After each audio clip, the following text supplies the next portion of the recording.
Norway के Oslo में प्रधानमंत्री मोदी ने तीसरे नॉर्डिक शिखर सम्मेलन में हिस्सा लिया और इसके बाद नॉर्डिक देशों के पीएम ने संयुक्त वक्तव्य भी दिए, जिनमें नेताओं ने आतंकवाद के सभी रूपों और अभिव्यक्तियों की निंदा की। प्रधानमंत्री मोदी अब अपने 5 देशों के दौरे के अंतिम चरण में इटली में द्विपक्षीय बैठकों में हिस्सा लेंगे।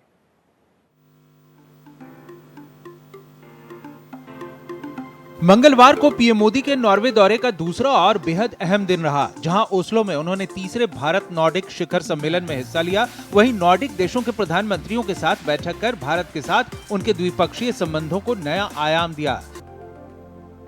लेकिन इन सब में सबसे अहम है भारत नॉर्डिक शिखर सम्मेलन। इसके बारे में समझिए। दरअसल उत्तरी यूरोप के 5 छोटे देश नॉर्वे, डेनमार्क, फिनलैंड, आइसलैंड और स्वीडन, जो मिलकर नॉर्डिक देश कहलाते हैं, ये कई मायनों में अनोखे हैं। लेकिन आज के वक्त में सबसे बड़ी खासियत है, यहाँ एनर्जी का 90% ग्रीन एनर्जी बेस्ड है।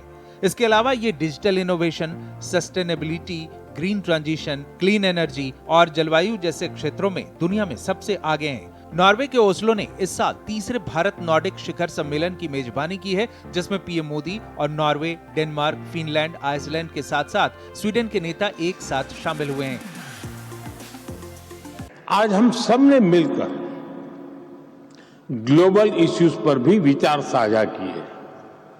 वैश्विक तनाव और संघर्ष के इस दौर में भारत और नॉर्डिक देश साथ मिलकर एक रूल्स बेस्ड ग्लोबल ऑर्डर को बल देते रहेंगे। और यूक्रेन हो या वेस्ट एशिया, हम संघर्ष की शीघ्र समाप्ति और शांति के प्रयासों का समर्थन करते रहेंगे।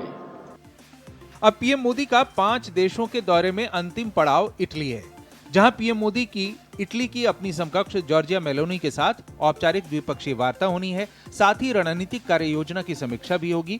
इटली दौरे के दौरान रक्षा, औद्योगिक साझेदारी, मैन्युफैक्चरिंग, नवीकरणीय ऊर्जा, समुद्री सुरक्षा और भारत EU व्यापार संबंधों को बढ़ावा देने जैसे विषयों पर मुख्य फोकस रहेगा।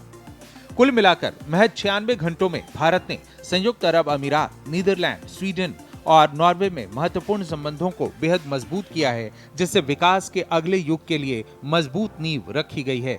Bureau report, Bharat express.